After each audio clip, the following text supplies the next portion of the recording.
Marcus Sullivan's face drains of color as he stares at the young waitress standing beside his table in the elegant Parisian café. His cruel words in French hang in the air like poison, but instead of confusion or tears, he sees something in her green eyes that makes his stomach drop. Perfect understanding. "Excusez-moi, monsieur," she says, her French flawless and cutting as a blade, "but I believe you're mistaken about who deserves respect in this conversation." The café falls silent around them. Marcus, one of America's most powerful tech billionaires, sits frozen in his $1,000 suit while a waitress in a simple black uniform dismantles his arrogance with surgical precision. His business associates watch from across the table, their expensive champagne forgotten as they witness their untouchable colleague being schooled by someone they consider beneath notice. "Perhaps," she continues in perfect French, loud enough for every patron to hear, "you should learn better manners before you learn new languages." Marcus's throat closes. He built an empire on being the smartest person in every room, yet this young woman, this waitress he tried to humiliate, just made him look like a fool in front of half of Paris's elite society. The power has shifted, and everyone in the cafe knows it. Before we continue, tell me where you're listening from, and tap subscribe so you never miss a story. Marcus Sullivan commands respect wherever he goes. At 48, he owns technology companies worth billions, penthouses in 5 countries, and yachts that cost more than small nations spend on education. His every word moves stock markets, his decisions affect thousands of employees, and his approval can make or break careers. This morning, he sits in Café Laurent, one of Paris's most exclusive establishments, discussing a merger that will reshape European tech markets. His Italian leather shoes cost $8,000. His watch is worth more than most people's houses. When he speaks, men with Harvard MBAs lean forward to catch every syllable. The French market is ripe for disruption, Marcus tells his associates, cutting into eggs Benedict that cost more than minimum wage workers earn in a day. These people are stuck in the past, afraid of innovation. His companions nod agreement. These are men who measure worth in profit margins and market share, who see Europe as territory to be conquered rather than cultures to be respected. They speak loudly in English, assuming their superiority grants them immunity from judgment. "Service here is pathetic," complains his business partner James Walker, snapping his fingers at a passing server. "In New York, waiters actually work for their tips." The waitress approaches their table with practiced composure. She appears to be in her mid-20s, with auburn hair pulled back and green eyes that hold intelligence despite her simple uniform. Her name tag reads Claire, and she moves with quiet dignity that money cannot buy. "More coffee, gentlemen?" she asks, in accented English, her voice polite but not servile. "Finally," Marcus mutters in French, not looking up from his phone. "I was beginning to think the help here were deaf and stupid." His associates chuckle appreciatively at his linguistic superiority. Marcus learned French at expensive boarding schools, spent summers in chateaux, considers himself cultured in ways these provincial service workers could never understand. He speaks the language fluently, which makes him feel intellectually superior to people he assumes are trapped by their circumstances. Claire's hand tightens imperceptibly around the coffee pot, but her expression remains neutral. She pours coffee with steady hands while Marcus continues his casual cruelty. "Look at her," he says in rapid French to his companions, gesturing dismissively at Claire as if she were furniture. "Probably never been more than 50 miles from this cafe. No education, no prospects, no understanding of the world beyond serving coffee to her betters." James and the others laugh, though their French is not good enough to catch every word. They trust Marcus's translation, trust his judgment about who deserves respect and who does not. This is how powerful men operate. They create hierarchies and place themselves at the top. Claire finishes pouring and steps back, her posture straight despite the verbal assault. She looks directly at Marcus for the first time, her green eyes holding something that makes him pause in his ridicule. "Will there be anything else?" she asks in English, her voice carefully controlled. "Just try to be invisible," Marcus replies in French with a dismissive wave. "We have important business to discuss, not time to waste on the hired help." The words land like physical blows, designed to wound and diminish. Marcus expects tears or anger or the flustered confusion of someone who knows she's being insulted but lacks the language skills to respond. Instead, Claire sets down the coffee pot with deliberate precision. She straightens to her full height, looks Marcus directly in the eyes, and speaks words that will haunt him for the rest of his life. "Excuse me, monsieur, but I think you've made a terrible mistake." The café seems to hold its breath as Claire's perfect French cuts through Marcus's arrogance like a sword through silk. Every conversation stops. Every patron turns to watch this unexpected confrontation between wealth and dignity. "Your French is adequate," Claire continues, her pronunciation flawless, her tone devastatingly polite. "But your manners are non-existent. Perhaps you should focus on learning basic human decency before attempting cultural superiority." Marcus feels heat rise in his cheeks as nearby tables begin to murmur. French patrons exchange knowing looks, clearly understanding every word of this public dressing down. His business associates stare in confusion, sensing the power shift, but unable to follow the rapid French. "You speak our language," Claire says, addressing the entire café now, her voice carrying clearly across the room. "But you understand nothing of our values. Respect, dignity, the basic courtesy we show to all people, regardless of their circumstances."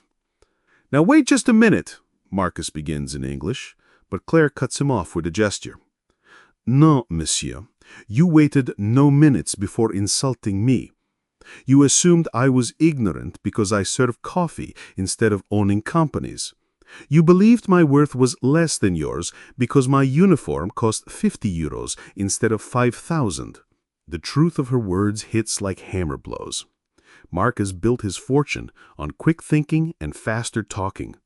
But this young woman has outmaneuvered him completely. She speaks with the confidence of someone who has nothing left to lose and everything to prove.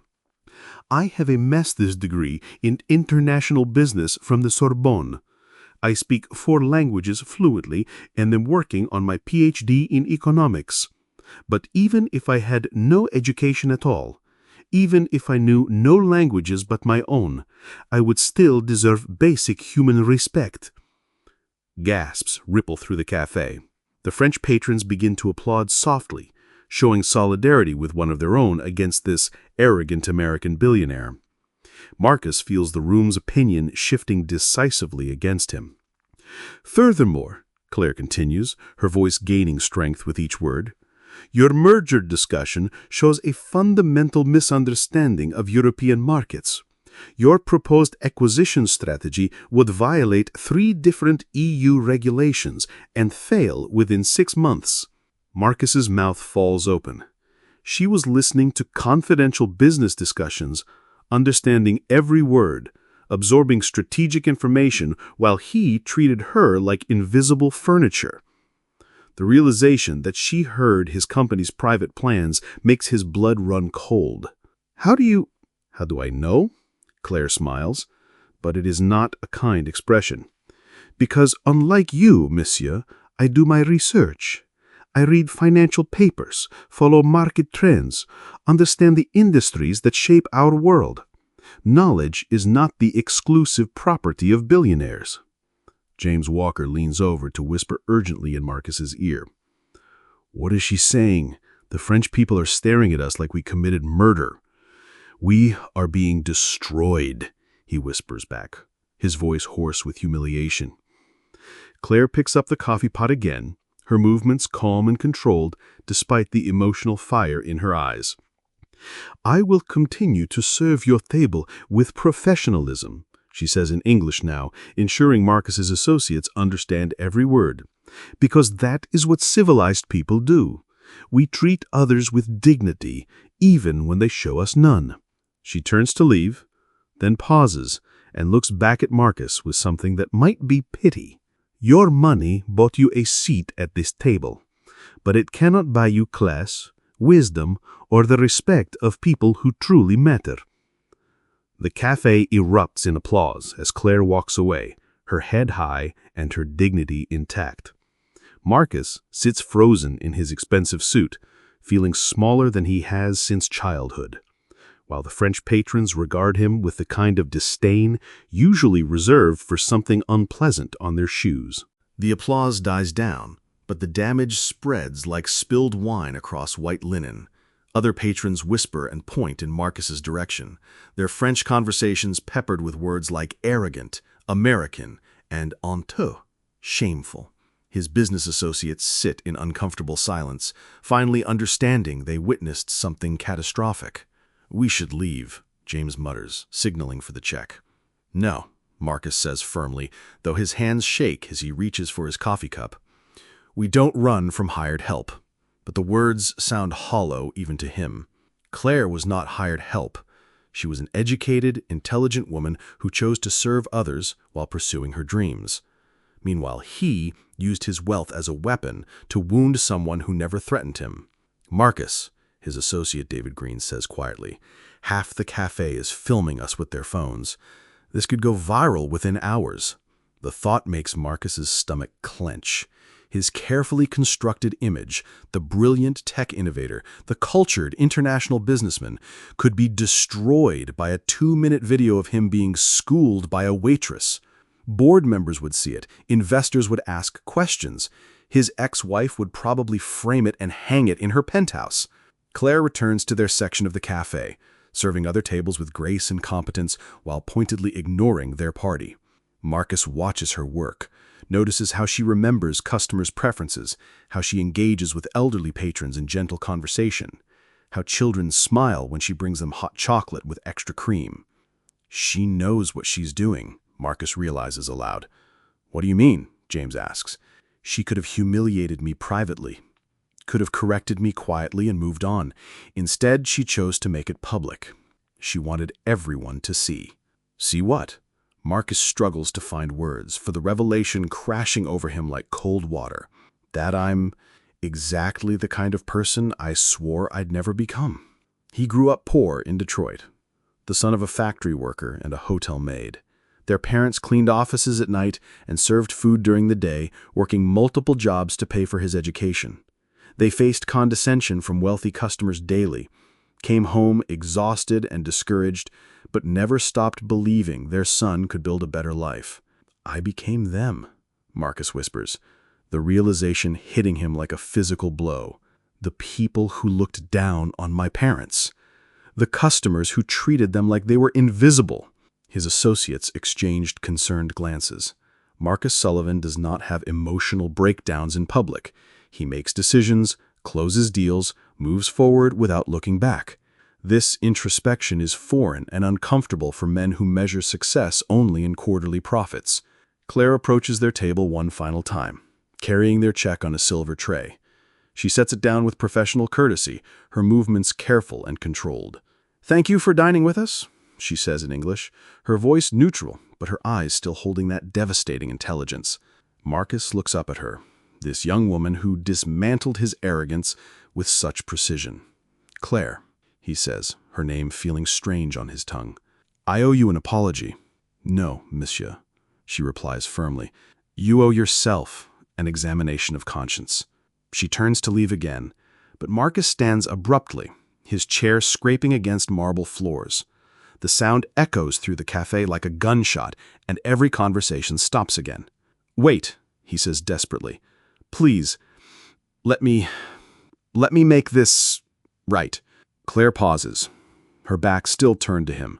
When she faces him again, her expression holds no anger, only a sadness that cuts deeper than rage ever could.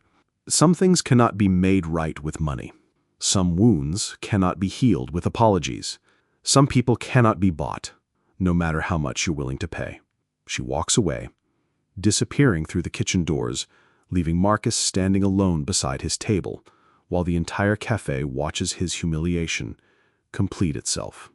Marcus returns to his hotel suite overlooking the Champs-Élysées, but the luxury feels like mockery now. Marble bathrooms and silk curtains cannot wash away the memory of Claire's words or the disappointment in her green eyes.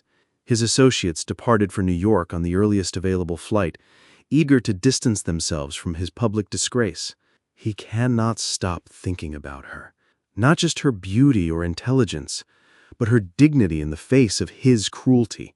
She possessed something his billions could never purchase: the quiet strength that comes from knowing your own worth regardless of others' opinions. Some people cannot be bought. He repeats her words to his empty suite.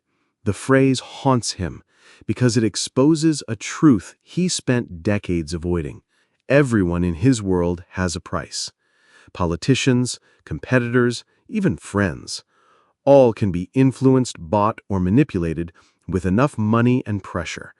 But Claire stood in that cafe and proved she was beyond his reach. Marcus opens his laptop and does something he has not done in years. He researches someone without planning to profit from the information.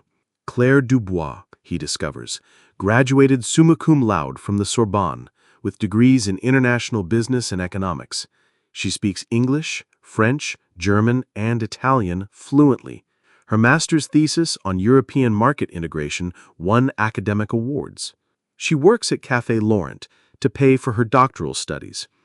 Her research focuses on ethical business practices in developing economies. She volunteers at literacy programs on weekends and sends money to her grandmother in rural France. Why is she serving coffee? Marcus wonders aloud. The answer comes from deeper research. Claire's father died in an industrial accident when she was 16.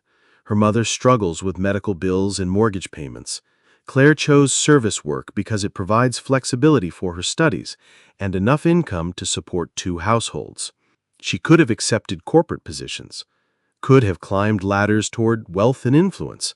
Instead, she chose family responsibility and academic passion over financial gain. The decision reveals character that Marcus's world rarely encounters. His phone rings. James calling from New York with damage control updates. The video has 3 million views already, James reports grimly. Business Week wants a comment. Your ex-wife called to gloat. The board is asking questions. Let them ask, Marcus replies, surprising himself with his indifference. Marcus, this could affect the merger. European partners might reconsider. Then let them reconsider. James falls silent, clearly confused by this uncharacteristic response. Marcus Sullivan fights for every deal, controls every narrative, never accepts defeat. This passive acceptance of consequences feels like watching a stranger wear his friend's face. I'm staying in Paris a few more days, Marcus announces. Why? The damage is done. We need you in New York for crisis management. Marcus hangs up without answering, but he knows why. He cannot leave. Claire Dubois showed him a mirror he had been avoiding for decades, reflected back the man he became versus the man he intended to be. Running back to New York means returning to a world where money insulates him from truth. He needs to face what he saw in that mirror. The next morning, Marcus returns to Café Laurent, but Claire is not working. He waits for hours, ordering coffee after coffee, enduring stares and whispers from staff and patrons who recognize him from the viral video. The humiliation burns, but he refuses to leave. She has the day off, the manager finally tells him in heavily accented English. She will not return until Thursday. Marcus leaves his business card with a handwritten note. I would like to apologize properly. Please give me the chance to do better. He does not expect her to call. Thursday arrives gray and drizzling, matching Marcus's mood as he sits alone in Café Laurent for the 3rd consecutive day. The staff serves him with cool professionalism, but he feels the weight of their judgment with every interaction. He has become the cautionary tale they will share for years, the arrogant American billionaire humbled by one of their own. Claire appears at 2 o'clock, emerging from the kitchen in her simple black uniform. She moves through the café with familiar grace, greeting regular customers and checking on new arrivals. Marcus watches her work, notices how she remembers details about people's lives, how she treats everyone with equal respect, regardless of their appearance or accent. When she finally approaches his table, her expression is neutral but not hostile. She carries his business card in her hand, the note he wrote still folded inside. "Monsieur Sullivan," she says formally, "I received your message." "Thank you for seeing me," Marcus replies, standing awkwardly as she approaches. "I know I don't deserve your time." "No," Claire agrees simply. "You do not." The blunt honesty stings, but Marcus recognizes it as progress. She could have ignored him completely, could have had him removed from the café.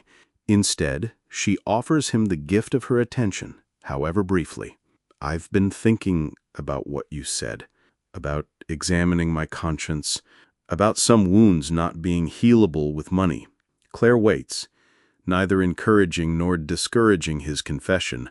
Her stillness forces him to fill the silence with truth instead of manipulation. "I grew up poor," he admits, the words feeling strange after decades of careful image management. "My parents worked service jobs, cleaned offices, faced condescension from people like the man I became." "And yet you chose to become them?" Claire observes. "I chose to forget them. I chose to believe that wealth made me better instead of just luckier." Claire sets the business card on the table between them. "What do you want from me, Monsieur Sullivan? Forgiveness? Absolution? A photo opportunity for your reputation management?" "I want to understand how you do it," Marcus says desperately. "How you maintain dignity when people treat you as less than human. How you stay kind when the world gives you every reason to be bitter." "You think kindness is a choice I make for others," Claire replies, her voice softening slightly. "But kindness is a choice I make for myself. Bitterness would poison my heart, not theirs." The wisdom in her words hits Marcus like revelation. He spent years hardening himself against perceived slights and challenges, building walls that kept out kindness along with vulnerability. Claire chose differently. She remained open despite the risks. "I bought you something," Marcus says, reaching into his jacket for an envelope. Claire steps back immediately, her expression closing. "I told you." "Not money," Marcus interrupts quickly. "Not a bribe or payment or anything like that." He places the envelope on the table beside his business card. Inside is a letter of recommendation. Not from him, but from the dean of Harvard Business School, whom Marcus contacted using his influence for someone else's benefit for the first time in years. "Harvard accepted you into their doctoral program," Marcus explains. "Full scholarship, living stipend, research assistant position. You could finish your PhD in 2 years instead of 5. Claire stares at the envelope without touching it, her face unreadable. "The recommendation came from academic merit, not money," Marcus continues quickly. "I simply made sure they knew you existed, knew about your research and qualifications. The decision was theirs based on your accomplishments." "Why?" Claire asks, her voice barely audible. "Because talent like yours should not be wasted serving coffee to men like me. Because the world needs people who choose kindness over profit, dignity over power, truth over convenience." Claire picks up the envelope with trembling fingers, her eyes scanning the letter inside. Marcus watches her face transform as she realizes the opportunity is real, legitimate, earned through her own merit rather than purchased with his wealth. "This changes everything," she whispers.